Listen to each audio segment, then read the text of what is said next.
¿Qué tal, amigos de Grado Cero? Bienvenidos a una emisión más. El día de hoy estamos con Israel Covarrubias y vamos a presentar su libro Los espejos de la democracia, ley, espacios públicos y exclusión. Él es doctor en ciencia política por la Universidad de Florencia en Italia y está publicando dentro de la colección de palabras autónomas, edición realizada por GEDISA y la UACM, es pues su libro Espejos de la Democracia.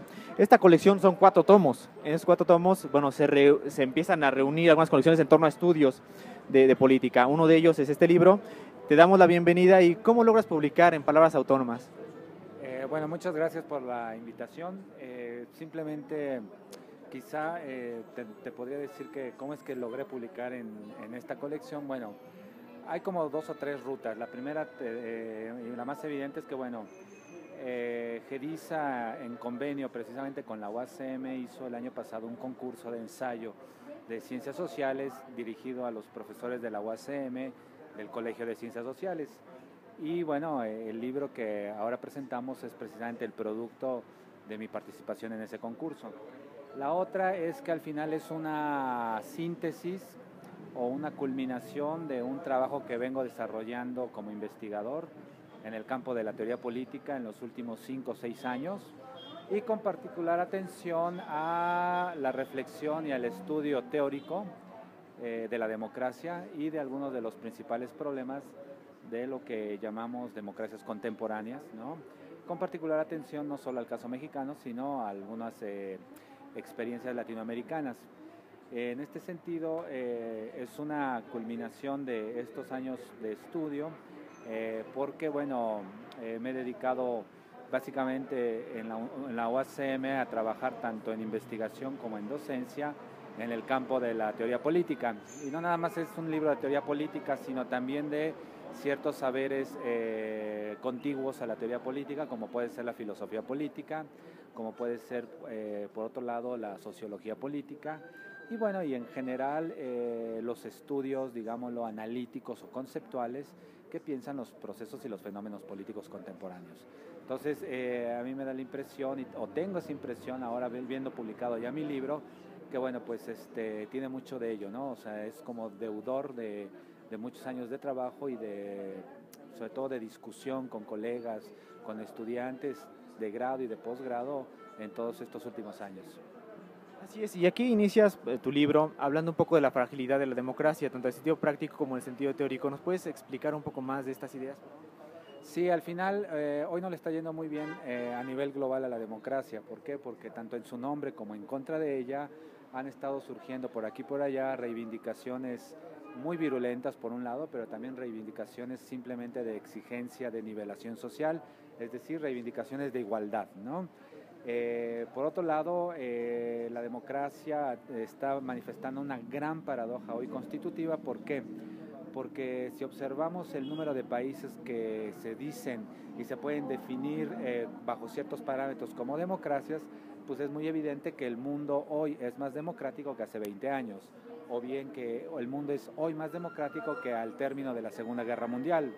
Pues ¿por qué? Porque tenemos casi el 70% de todos los países del mundo que son democracias. Que si son democracias consolidadas, que si son democracias delegativas, que si son democracias de fachadas o democracias discretas, etcétera, etcétera. Bueno, esa es otra cosa, pero en lo fundamental son democracias, ¿no? Ahora bien, el problema es ese, porque se pensaría que a un nivel de incremento de democraticidad le sucede, es decir, le acompaña un nivel también de satisfacción y de aceptación de las democracias, pues al final sucede lo contrario. Los niveles tanto de satisfacción como de aceptación están precisamente quizá en su peor momento. Es decir, si uno compara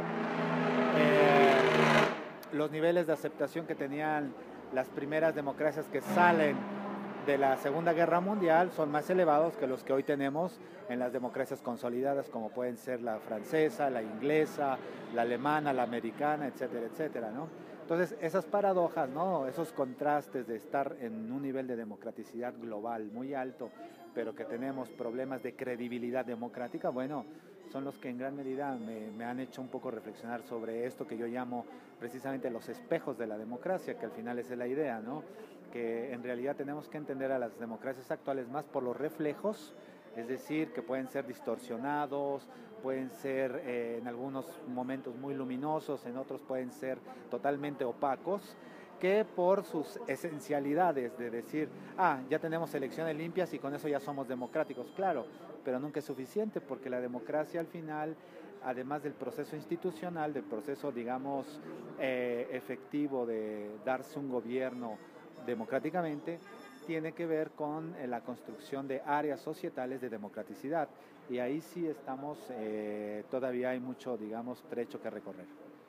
Claro, y precisamente en este punto que nos estás comentando, haces una diferencia en lo que sería lo político y la política para poder entender la democracia. ¿Nos puedes explicar esto, por favor?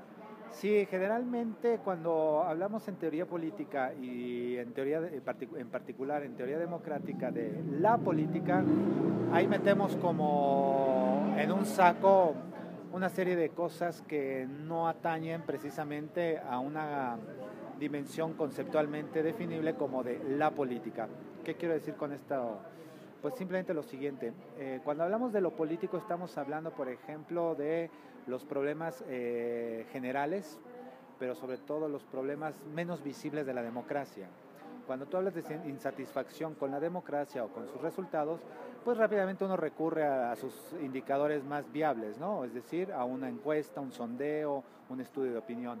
Pero en realidad la insatisfacción tiene que ver con problemas de subjetividad, tanto puramente individual como de subjetividad de grupalidades, ¿no? Etcétera, etcétera. Y los problemas de subjetividad tienen que ver básicamente con lo político y no con la política. Ese es un poco el problema. Porque si dices, sí, el tema de qué le dice la democracia a mis vivencias es un problema de la política, no entendiste qué quiere decir lo político. Cuando uno se pregunta como politólogo, como teórico político, ¿qué es lo que le dicen a los ciudadanos en sus vivencias ordinarias? La democracia, el juego con la democracia, las elecciones, la participación ciudadana, las instituciones que enarbolan la representatividad de la democracia. Y si en realidad no le está diciendo mucho a esas vivencias de todos los días, bueno, es un problema de lo político, que la política tiene que resolver. O sea, yo estoy pensando que la política es básicamente todo el proceso institucional, partidos políticos, congresos, gobiernos, legisladores, diputados, gobernadores, presidentes municipales, regidores, etcétera, etcétera. Todo esto lo que yo llamaría como la cara visible o pública del fenómeno político, ¿no? Y lo político es aquello que puede ser definido como lo subterráneo, lo no visible, las relaciones de fuerza, las contradicciones, los anhelos, las expectativas, que son en realidad ese mundo que nutre a la política no nada más de expectativas, sino que lo densifica y que por eso hay política.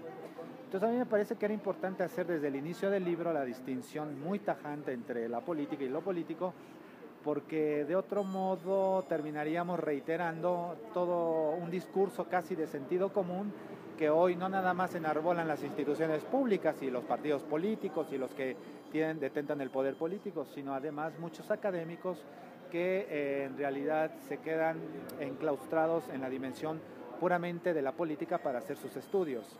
Y yo creo que no, yo creo que al final hay que jugar con estas dos dimensiones, porque de otro modo pues no entiendes por qué la gente no cree en aquellos que votan, digamos, en aquellos personajes que va a votar, porque la gente al final pues le dices, claro, el Estado de Derecho es importante y es importante que tú sigas como ciudadano las reglas.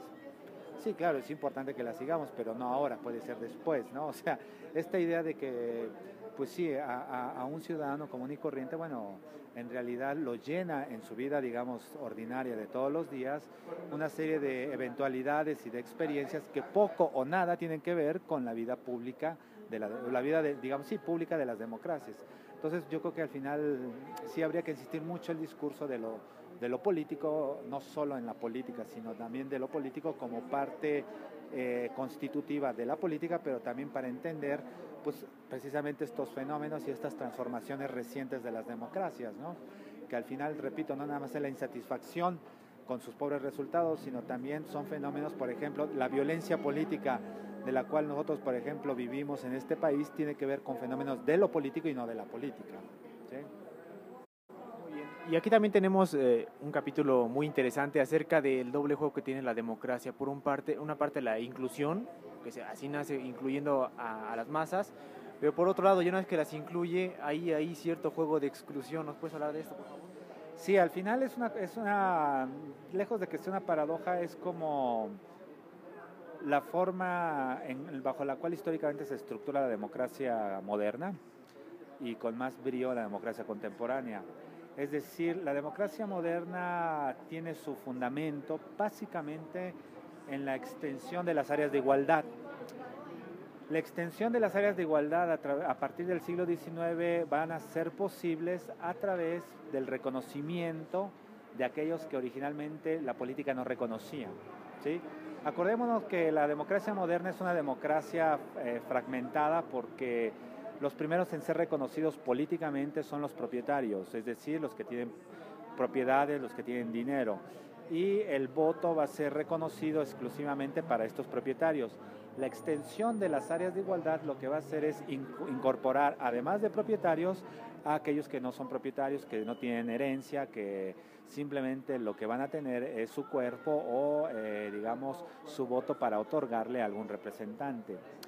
Este fenómeno que es muy propio del siglo XIX y que coincide, obviamente, en términos históricos, con los ciclos de luchas, por ejemplo, obreras y de luchas sociales a todo lo largo del siglo XIX, pues la experiencia del socialismo en Europa es clarísima al respecto, va a construir paulatinamente un fenómeno paradojal, donde toda inclusión democrática supone al mismo tiempo de reconocimiento de aquel que solo tiene su voto, el fenómeno de exclusión de otro tipo, digamos, de dimensión política. Es decir, yo te incluyo no para que la inclusión sea sin pérdidas, es decir, te incluyo no para otorgarte prebendas, no nada más para reconocerte tus derechos, no nada más para que votes por mí porque yo te garantizo algo que los otros candidatos no te van a garantizar, sino yo precisamente te incluyo a través del voto para excluirte precisamente de la dimensión de la política, es decir, tú votas y ahí acaba tu participación, yo como representante es el que me ocupo en ciertos niveles precisamente de expandir esa representatividad. Entonces, paradojalmente eso es exclusión. Aunque hoy el discurso democrático tenga mucho, digamos, de sus energías, invierta mucho precisamente en intentar hacer coincidir inclusión y no exclusión. Eso es imposible. Es por eso que resulta tan contradictorio y a veces tan explosivo las desconexiones entre el representado y el representante en nuestros días en países democráticos. Pues ¿por qué? Porque en el momento en que tú te sientes totalmente excluido de la representación porque dices, bueno, ya fui a votar y luego ¿qué? Al final mi estado de cosa societal sigue igual o quizás hasta empeoró. Bueno, esa es la idea de que, bueno, la exclusión es constitutiva de todo, digamos, orden político democrático. Entonces, es una paradoja que siempre ha estado latente, pero hoy como nunca ha aflorado con mucho más fuerza, precisamente en las democracias actuales. Así es, y a partir de ello haces algunas propuestas, por ejemplo, hablas ahí de desuniversalizar la democracia y estudiarla a través de estos dispositivos, por lo que entiendo. Sí, la idea es que esa es un poco la propuesta que es como un punto ya no nada más de vista personal, sino es mi propio trabajo teórico. Cuando yo quiero hablar o dar a entender que, bueno, en realidad hoy estamos asistiendo a una suerte de desuniversalización de la democracia, es creo que en este sentido. ¿Por qué? Porque hoy, por ejemplo, asistimos a cierto ciclo de protesta global, ¿no? Donde parecería que la idea que une a toda esta, digamos, polifonía de protestas en España, en Estados Unidos, esto que llamamos así muy gruesamente la primavera árabe, aquí en México ciertos movimientos de protesta en los últimos 2-3 años, incluso después de lo que ha pasado con Ayotzinapa el año, ¿no? Hace 6 meses, etcétera, etcétera. Pareciera que entonces hay como un cierto vigor, ¿no? Una nueva forma de participación no estructurada que es la protesta, ¿no? En las democracias. Yo creo que son síntomas más bien de desuniversalización que de universalización. ¿Qué quiere decir la universalización de la democracia? De que había una serie de patrones históricamente constituidos en ciertos países democráticos, ¿no? Francia, Alemania, Estados Unidos, ¿no? Bueno, históricamente empezaríamos Estados Unidos, Francia, después Alemania, después los Países Bajos, los países nórdicos, más tarde los países mediterráneos, y así como que se va extendiendo, ¿no? Una idea muy convencional de historia de que hay un progreso, ¿no?, ascendente de democracia, y al final se le definía las olas o los ciclos de democratización, ¿no? Frente a eso, que es la idea de universalización de la democracia, o sea, la democracia como valor universal, ¿sí? Y entonces, pues es obvio que hoy el que quiera estar adentro del concierto entre las naciones políticamente hablando no puede pararse en ninguna, digamos, vitrina internacional y decir que no es demócrata, ¿sí? Es políticamente incorrecto hablar hoy de opciones distintas a la democracia. Bueno, en un momento en donde hay todo eso, toda esta efervescencia de universalización y cada vez más países democráticos o países que transitan a la democracia, yo creo que hay síntomas claros de desuniversalización y que son, digamos, no nada más regresiones antidemocráticas, sino también fenómenos neoautoritarios dentro de las democracias, y que esos son síntomas claros de que se está en un fenómeno de declinación, o sea, de desuniversalización. ¿Qué quiero decir con esto? Lo que reivindica, por ejemplo, un partido político que está provocando mucha preocupación en España, como Podemos, para mí es un fenómeno total de desuniversalización democrática, más que de universalización. La forma en cómo reacciona tanto izquierda o derecha frente al fenómeno de Pablo Iglesias y de Podemos en España, pues es síntoma de ello. Y ellos son claramente un fenómeno desuniversalizado de democracia. ¿Por qué? Porque focalizan su reivindicación en una articulación política entre una élite poderosa que tiene recursos y poder político y el pueblo, y en función de esta articulación es que hacen toda su semántica y su movilización política. Eso es básicamente algo que para algunos, digamos, liberales bien intencionados, yo lo pongo al inicio del libro tal cual, puede resultar ser, digamos, antidemocrático porque es muy populista. Yo creo que el populismo hoy es democrático. ¿Por qué? Porque nace al interior de las democracias. Puede que golpee algunas vértebras de las democracias actuales, sí, claro que las golpea y las critica con cierto fervor, pero no deja de ser parte del juego democrático hoy.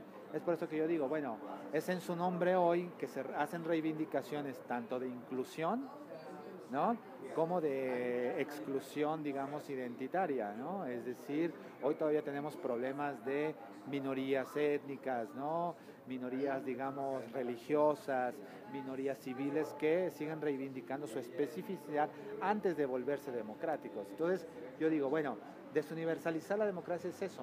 Fenómenos como el Ocupa Wall Street, fenómenos como los indignados en España, fenómenos con lo que pasó en Egipto, ¿no?, para tirar al dictador. Bueno, esos no son fenómenos democráticos como pensamos los fenómenos de los movimientos sociales de los años 60, de los años 70, son cosas distintas. No es el EZLN en México de los años 90, a mí me parece que es un escenario distinto, totalmente distinto a los ciclos anteriores, ¿no?, de luchas políticas, de protestas políticas, y que la clave, me parece, de lectura podría ser eso, ¿no? Es decir, un fenómeno de retirada de esta vieja concepción de la democracia que viene desde el siglo XVIII y de aparición de nuevas concepciones sobre la democracia. Y asimismo, algo que también es más importante es cómo abordas el fenómeno de la democracia, ¿no? Ahí tú mencionas cómo acercarnos, cómo conocer epistemológicamente la democracia entre la teoría y algunos aspectos de la filosofía. También podrías aplicar un poco de este aporte. Sí, yo creo que yo estoy convencido de que no hay teoría política que no tenga filiaciones históricas. Por más que uno intente trabajar más desde un punto de vista lógico y sobre todo de claridad conceptual, ¿no?, el propio lenguaje, definiendo categorías, explicando fenómenos puramente teoréticos. Yo creo que no hay teoría política que no esté, digamos, preocupada por entender su tiempo. Es decir, el tiempo histórico en el cual aquel que está trabajando en la teoría política está, digamos, pensando estos fenómenos de su tiempo, ¿no? La serie de capítulos que componen el libro pues en realidad están articulados en torno a ciertos fenómenos muy actuales, ¿no? Hay un capítulo sobre crimen organizado, hay un capítulo sobre, por ejemplo, todas estas paradojas de la representación política que en el caso de nuestro país se ha manifestado mucha preocupación recientemente, ¿no? La colonización por poderes de facto del Congreso Federal, ¿no? De las elecciones. Bueno, hay un capítulo dedicado a cómo es que ha cambiado en los últimos lustros la arquitectura del Estado y sobre todo la arquitectura de la representación política, que yo digo es un fenómeno de doble representación hoy porque ya no estamos en la idea de la representación política de hace 2 siglos, ¿no?